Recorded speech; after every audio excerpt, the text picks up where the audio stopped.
so that we can get. Oh, good. Hi, YouTube. Welcome back to the Lurie Daniel Favors Show here on SiriusXM's Urban View, where talk empowers and becomes action. As you can see from the topic today, we're going to have a conversation about a lot of what's driving some concerns and fears. Many of us have now sent our kids off to school. We've got kids in college for those of us who do. Shout out to all of the freshman parents out there. But the rest of us, and frankly, all of us, are also concerned about what happens now that the aftermath is kicking in. And by the aftermath, I mean the after of all of it, right? We know how the last election went. 92% of black women voters, 78% of black men voters went into the voting booth, understood that we had a lot on the line. A lot of us read Project 2025, and we know enough history to know that these people were very serious about what they planned. They were showing us who they were, and we believed them. Unfortunately, not enough of us voted to make a difference in the election. I'm not just talking about us, the global majority. I'm just talking about Americans. And yeah, I'm still bitter about it. Not because like my candidate didn't win. I don't have a candidate. I vote in terms of harm reduction. And because I was very clear that we were going to face a whole lot of harm if that woman did not get elected, I'm still bitter about it. And the reality is I'm bitter because the candidate who promised white nationalism, who promised grievance, won. Or cheated, whatever, it doesn't matter. And here we are left to deal with the fallout. And the fallout is serious. In addition to the fact that, as we talk about just about every day, integration is being demolished. Oh, I mean, Jonah, make sure you got the moderation finger together because you know how the trolls be. Hey, YouTube, to everybody who's not a troll. But we had a situation where right now we've seen integration basically get demolished. All the protections that we used to have in the workplace to keep us from getting fired, pretty much gone. Or at least now when you file your EEOC complaint, you're going to be sending your EEOC complaint to like a Proud Boy rep, right? So there's that. The discrimination in the housing market, no longer protected against that in the same way, no longer protected against discriminations in the legal system. All of it has gotten worse. And yet I hear some people in the audience saying, Lurie, you act like we was living lives full of black liberation before the election. It was still terrible. Yes, it was. It was terrible. It was not good. And now it's worse. You see how that works? You can have bad, and then you can have worse. Like when people say, I'm tired of choosing between the lesser of two evils. Well, I personally prefer less evil. Less evil is better than more evil because more evil is harder to deal with. More evil is smarter. More evil is more nefarious. More evil is it's more evil. And when you can barely muster up enough energy to manage the bad evil that you already have, it's bad. So more evil. I prefer less evil. And when Donald Trump, and this is really hearkening back to something that I said many, many years ago, when Donald Trump basically launched his first campaign with that very racist tirade against Mexican people, he was really renormalizing the process of racist white people being able to be open with their racism. Like we like LGBTQ communities could come out the closet of secrecy in this country while everybody, the racists, were having to go in the closet of secrecy. And now the racists are like, no, we out, bitch. We out the closet. We no longer have to contain ourselves. We no longer have to pretend to like these black people. We no longer have to do any of those things. And as I said back in 2016, in fact, here's a direct quote from what I said in 2016. Now, as Trump is filling key administrations with white nationalist sympathizing power brokers like Steve Bannon as chief strategist and Jeff Sessions for attorney general, it's very clear that the black middle class is in for a very harsh, rude awakening because everything we've been taught about success in the society and nearly every avenue we've used to achieve that success are now threatened by the same explicit racism that Trump wrote into the White House. That was from an article I wrote in 2016. And that article was called The Black Middle Class is About to Get Trumped. And it was a question, or I was trying to, in that article, deal with the questions that I had about what it was going to mean once integration was demolished. Now, I actually thought integration was going to be demolished in Donald Trump's first administration.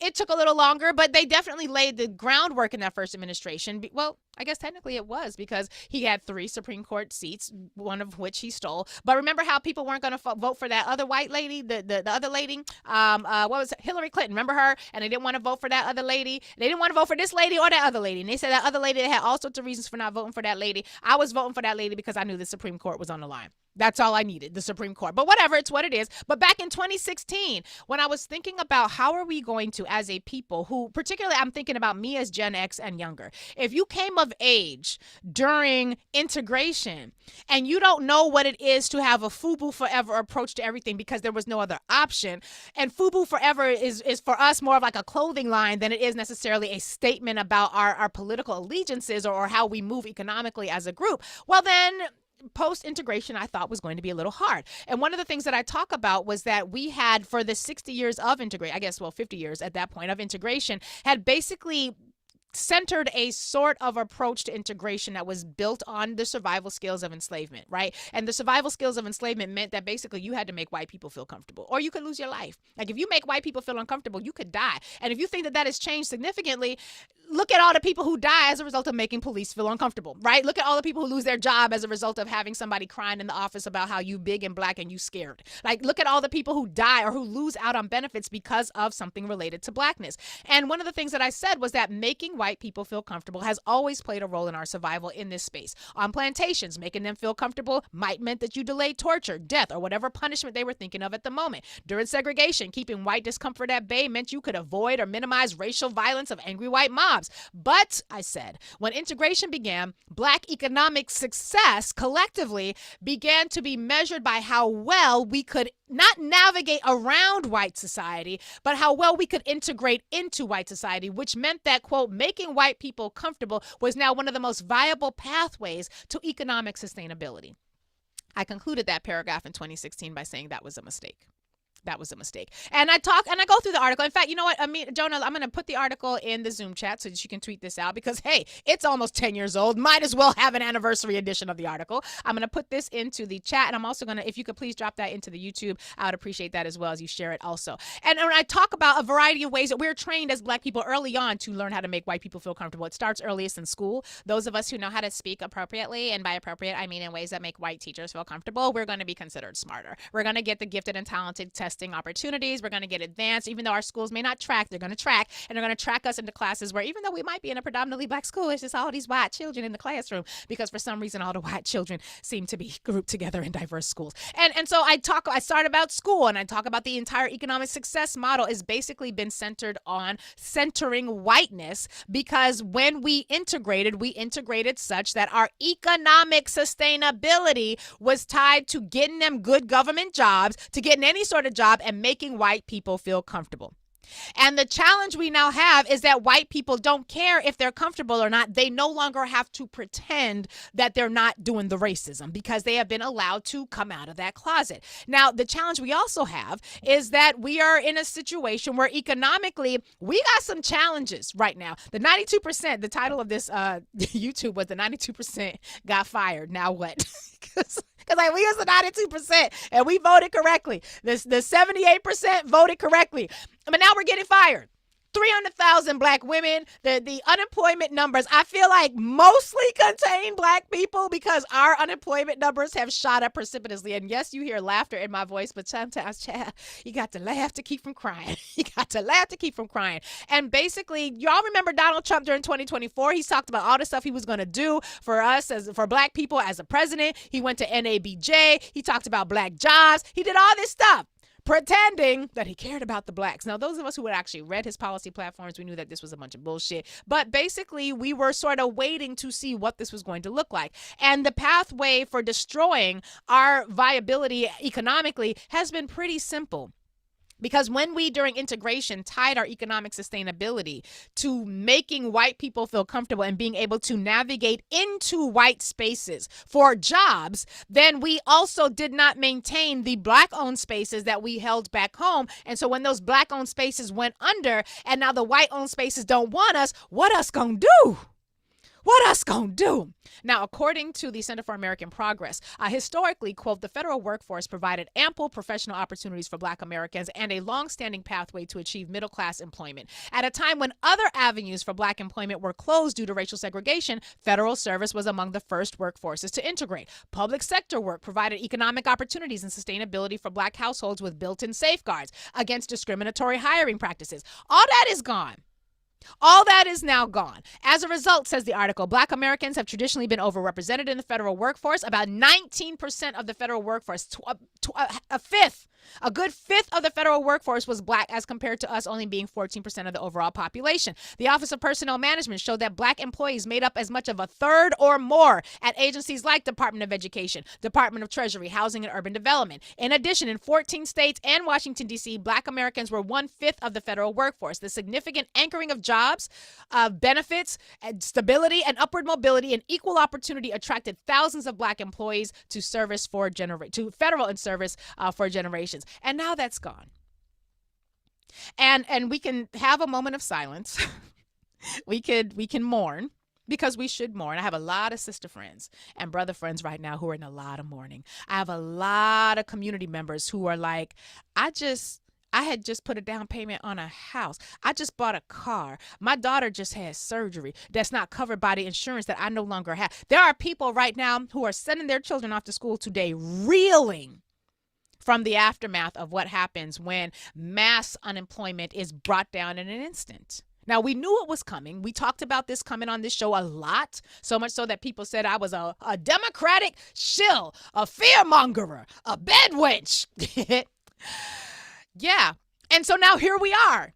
And one of the things we have to ask ourselves, because this month in our moment of gratitude, for those of you who listen to the podcast, Lurie Breaks It Down, you know that every single morning, and Monday through Friday, we release our moment of gratitude segment. Because on this show, the Lurie Daniel Favors Show, for those of you who only experience the YouTube clips, before the show gets started, we start with a moment of gratitude to really make sure that we are as inspired as we can be to tackle the difficult work of the conversations that we have on this show. And so in the moment of gratitude tomorrow, you're going to hear that our entire focus for the rest of this month is going to be on remembering our power. Remembering our source of power, tapping into our source of power, because right now we are very much under attack. They have destroyed integration. They are destroying our pathways to housing. We're seeing how they are now preparing to get rid of long-term Section 8. So people who have been born in Section 8 and then they also were in Section 8, that's no longer going to be able to happen. They're getting rid of healthcare. And if you listen to the podcast episode that will come out the afternoon, because we have a morning podcast episode for the moment of gratitude to get your spirit right. And then at 2 o'clock, you're going to get hit with the wham, bam, and boom, boom, boom, boom, all shot, no chaser. That today, later on, you're going to hear about some of the ways in which we have seen the economy destabilize. Donald Trump's tariffs were just declared illegal by the Supreme Court. Don't know, or not the Supreme Court, the Federal Appeals Court. Don't know what it's going to do, but you'll find out more about that in the podcast. We learned in the podcast today about a whole host of issues that we got to consider, including some of the changes coming to healthcare. A lot of Black people are going to find that they are desperately going to be in need of healthcare that they are not going to be able to have for significant reasons. And we talk about the racism that is going to be baked into some of those systems. So take a listen to the podcast later on today. It's going to give you all that information. And for those of you who don't know the podcast, once again, it's called Lurie Breaks It Down. You can get it everywhere that you get your podcast. But the reason I'm mentioning this is because we are now in the aftermath. Right? It's like the hurricane has come through with a bit of a nod towards Hurricane Katrina and the anniversary of that devastating that devastating natural disaster that was exacerbated by human-made decisions. We could talk about that later. But the hurricane has passed, or maybe we're in the eye of the storm because the hurricane winds are still there. And now we have to ask ourselves, how do we move forward? Where do we go next? And this is really going to matter because we are in situations where once the social safety net got cut, once they said integration is no longer a thing, once they said you can no longer work here, we're not going to give you loans here, you can no longer buy here, once the Civil Rights Act goes, we are going to, with our Gen X and younger minds, be in a world where the stores that we used to shop at are no longer going to be as hospitable. We're not going to have necessarily the funds required to shop in those places. The places we wanted to move to, we're not going to necessarily be able to move to. A lot of us are going to be forced to move back into hoods that we left. And many of us left those hoods as a sign of success, right? Because it was supposed to be you get a good job. You learn, well, first you learn how to speak white. You learn how to make white people feel comfortable. You learn how to interview well. You do well in school. You get a good job. You make good money. You make good white people money. And then you buy a house in a good white community. Not too white because then you'll scare enough of them away. A little bit of diversity just around the edges. And then that is your pathway to success. And a lot of us who have left the hood, right, who have thought that that was a pathway to success, it never was, are now going to find yourself right back in the communities that we've abandoned. Why does this matter? It matters because we're better than them at many things. And pretty much anything that we put our mind to, we're better than them. We're better than them. We're better than them when it comes to having to be in workplaces where we can see what's happening and we have ideas about how to make those workplaces work better, and then people steal our ideas and implement them. We don't get the credit for it, but the company does amazingly well. We're better than them because, and we know that we are, because often they will bring in people who don't know anything, have us train them, and then after we train them, they become our supervisors. We're better than them because we would never be allowed to get into their workspaces without being excellent. And we know that we're excellent because they make more money when we're there. But we also know that they have done what Maya Angelou says that we should always be on the lookout for. They have decided that they want to show us who they truly are. Now, one of the things I talk about in that article back in 2016 was that, let us be clear, that we only are seeing, and this is 26, this is before George Floyd. This is before George Floyd. And I talk about the fact that we are in a moment where we are only getting hired, and in corporations, we're only hiring as few black people as they could get away without facing a lawsuit, right? We were getting fired as soon as they could get rid of us. The employee diversity groups that they had a lot of us joining, these ERG groups, or what is it, ESG, ERG, I can't remember. The groups were affinity groups at work. Basically, they would have us doing all of this labor to create a more happy and diverse workspace. It wasn't getting counted for evaluations. It wasn't being used in our leadership metrics. And basically, we were doing work of doing what the job was supposed to do for us, but bearing that labor, dealing with the stress of being in the job, dealing with the stress of dealing with coworkers who undermine you, dealing with all of that, knowing that you're better. And so now we're in a situation, much like the situation that many lawyers found themselves in the 2008, 2009, 2010 era. Now, 2008, 2009, 2010, that's the housing market crash. Lehman Brothers had crashed. I was in corporate law at this time, and we saw what was happening. There were layoffs happening throughout the legal community, which was wild because lawyers don't get laid off. Like, have you seen lawyers? We're always working. Like, lawyers usually don't get laid off, not at the corporate level. At the corporate level, you had not seen that before in generations. It was crazy. People were bugged out. And I remember in that 2008, 2009, 2010 era, when you really didn't know, like, if you was going to have a law job or not, I remembered that me and one of my friends back at law school, shout out to Ikenna, Ike, as he's often called, but Ikenna and I would be two of the black people at NYU Law School who would basically be like, we should start our own firms. We shouldn't even be going to get these jobs. Now, both of us did end up going to get jobs, but we would always say, we should start our own firms. Black people shouldn't even be working for these people because they don't even like us in the first place. Why do we got all the business that we can bring in, and we would have all of these debates and conversations. And it wasn't just he and I. It was a bunch of people. Shout out to Busayo, Tajania, and everybody else. Asha. Like, I should not start mentioning people, but shout out to the class of, you know what class we was in at NYU School of Law. And I remembered in the 2008, 2009, 2010 era when lawyers were getting laid off, people were stressed, as you can imagine, right? And one of the things that I kept coming back to was, we're lawyers. Our skill sets are in our heads. Like, we could go out, like, the same amount of money. I'm making buku dollars for this law firm right now. I could do that for myself. Now, obviously, it's going to be more difficult because you as an attorney, you're just used to being the talent. But when you're opening up a law firm, yes, you're the talent, but you have to sell your services. So you have to do your advertising, you have to do your billing, you got to do your invoicing, you got to do your all the infrastructure that goes into creating a firm that is going to sell your law services. So yes, it's very complicated, but I was just struck by how many of us were in situations where we were seeing us getting fired all over the place and in such a state that we seemed to forget that we are really, really good at what we do. We're so good at it, we can tell your company how it should run. You won't even think about giving us credit. You will just do it, and you will think that you came up with the idea yourself. That's how good we are.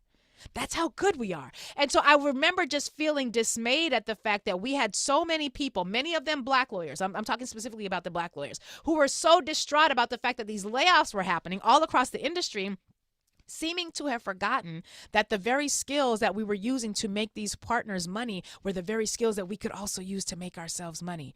The reason this mattered is because the first law firm I ever worked at was a law firm that had its history, a very proud Jewish history. It was a firm that had been started by Jewish attorneys back in the 1920s. And the reason I know this history is because the first thing that you learn when you become a part of this firm, they're going to teach you that history. You're going to learn why it is that this particular firm had to come about, because lawyers in the 1920s who were Jewish were not getting hired because you weren't considered white enough yet. I'm talking about the white Jews, not all the other Jews of other races.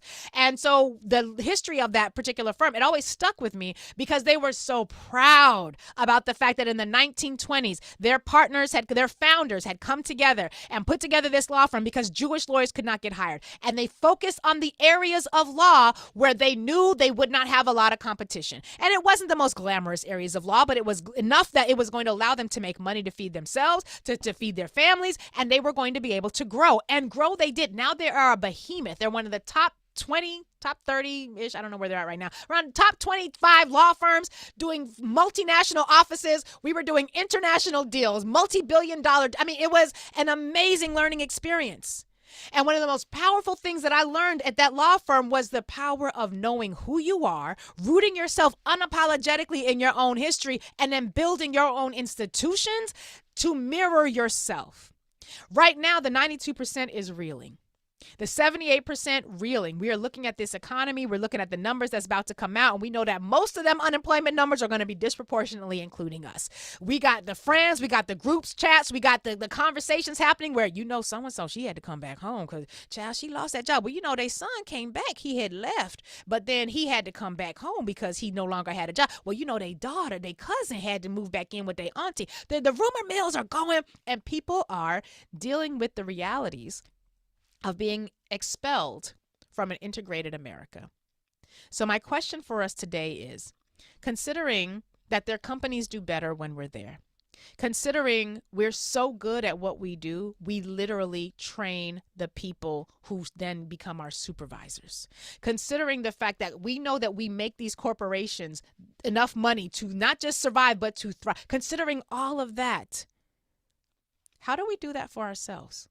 I'm not even asking us to get necessarily more skills, right? Because we got the skills. Or maybe we do need some skills and we're going to have to go into entrepreneurship. And a lot more of us are going to have to go into entrepreneurship. But you know what entrepreneurship looks like? In the 1920s, entrepreneurship looks like a group of Jewish lawyers who could not get hired anywhere else coming together to throw their hats together and hang up a shingle and open up their own office.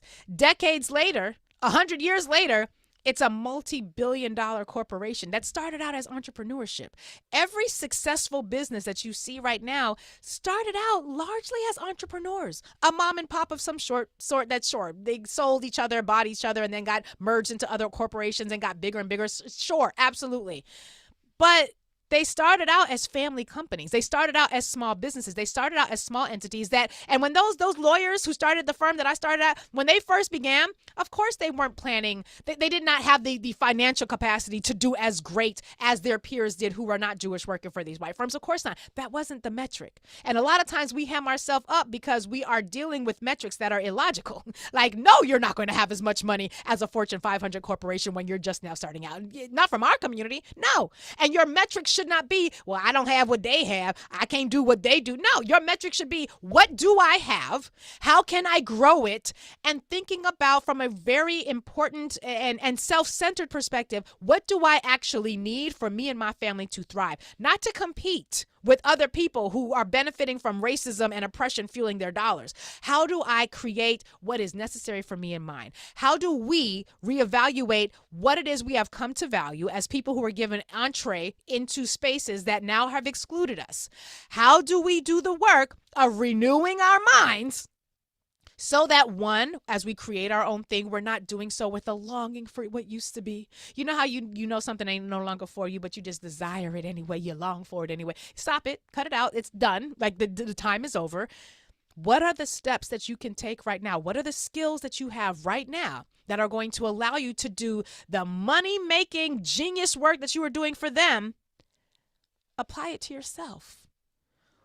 What are the skills that you had in that workplace where you were making them all this money? You were so good that you were training the people who now run the company. How do you take those skills and apply them to yourself? Because for a lot of us, the biggest issue is that we doubt our ability to do excellent work outside of their spaces. I'm going to say that again. A lot of us doubt our ability as Black people, 866-801-8255, 866-801-TALK. A lot of us doubt that as Black people, we can be financially successful. We can be community successful. A lot of us doubt our ability to do that if we're only working with other Black people. If, however, we can get over that hump, if I believe we can get over that particular nugget, if we could convince ourselves that, no, we really did create civilization, we really did create math and science, we really did create architecture and birth the world with all the beauty that it has. If we could convince ourselves of that, and if we could stop comparing ourselves to how good life used to be working for the man, how much could we accomplish? we talk about needing to build for ourselves and do for ourselves on a regular basis. Right now, the Centers for American Progress they've outlined it. They've talked about the impact on Black women. They talked about the impact on the private sector. The private sector is not absorbing these jobs, or they're not taking these job losses. Equal opportunity, it's over. Like, there's been a systemic assault on equal opportunity. And they conclude their article by basically talking about the fact that Black people got a bait and switch as compared to what Donald Trump campaigned on. We all knew it was a lie. But we are now seeing that the policies of the Republican Party have, quote, the deliberate effect of erasing the Black middle class and making it unattainable, the middle class, unattainable for any future generation. The Trump administration has made deliberate policy choices that threaten Black middle class families. Perhaps that is why his support among us has collapsed so precipitously. All I can say at this point before we start to take your calls and we go to commercial break is they don't want us there. They do better when we're there. They don't want us there. And now we got to ask ourselves, how quickly can we do the work of taking the very same skills that they used to pay us for, that made them a lot of money, and re-employ them to the needs of the community today? This is where we're in the challenge part of the transition, right? Like, we knew the transition was coming. Now the transition is here. It's here, so we now get to ask ourselves some very important questions. I'm really good at what I did for them. We all know that I'm good at what I did for them. How do I take those skills and make it work within my community? There is a way, if there are needs in the community that you can meet and profit from them, not grossly profit, not pirate, right? Not exploit. But if you were able to produce profit generating activities for them, what is to stop you from doing it for us? And considering working for them is no longer an option for significant growing numbers of us, how quickly can you figure that out? Because you're going to have to also connect with people who do HR. You're going to have to connect with people who do marketing and advertising. You're going to have to connect with people who do all of the other infrastructure work of whatever your substantive job is, because the entrepreneurs of today are going to be the multi-billion-dollar business owners decades from now. But we're going to have to do the work of, one, believing these people are who they say they are, and doing the work of ensuring that we solve our problems best by reminding ourselves that we're the only ones who can create the jobs that we need, the institutions that we need, and the reality